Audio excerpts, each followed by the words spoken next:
Okay, part two of how I was messing with a bum ass nigga, how he was whipping my ass and taking my shit and he robbed me.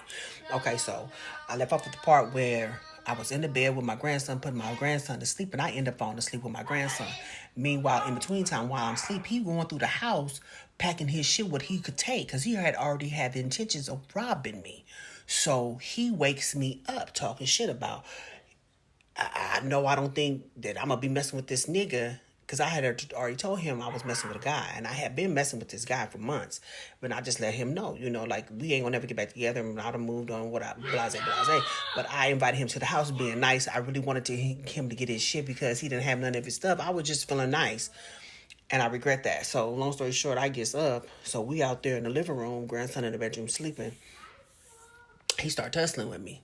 So he hit me, and I ran to the corner. My bitch ass punk ran to the corner, and when I ran to the corner, he pushed the glass table up on me. So only thing I couldn't move, and he go in my purse and take my stepmom's keys out of my purse. So when he did it, I was like, okay, fuck, shit. But I still, I still got my shit up here. Here this nigga comes, so we fight. He bing, bing, bing, bing. I can't move. So I didn't want to make a whole bunch of noise because, again, I didn't want to wake my grandson up. I didn't want him to see this because this nigga was whooping my ass. So, y'all, he went in my bra, took my shit.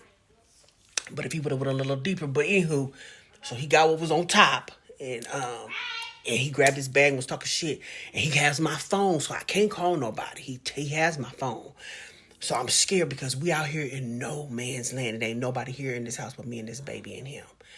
So I was just like crying and shit, being a little bitch. But I'm just, because I didn't want my grandson to wake up because this nigga was on that. He was already drunk, and when he drank, he turned into a monster, a complete monster. I know y'all know what I'm talking about. If you ever met a person who is an alcoholic and they mean, that was him.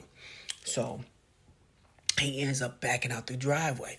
And when he backs out the garage, I cussed him out, said some shit, and I closed it. He couldn't get back in. He couldn't get back in because at the time the remote wasn't working. Yes, but I had to call 911. So it was now. This was during the time where it was so fucking cold last winter in Nebraska. It was frigid. My stepmother, and my stepfather were in Vegas getting remarried. So it wasn't nobody there but me. And my daughter was gone and all that old type of shit. Anyway, long story short is this. I called the police from a neighbor's phone because I didn't have no phone. They came out. I made a police report, did, because he stole this woman's car.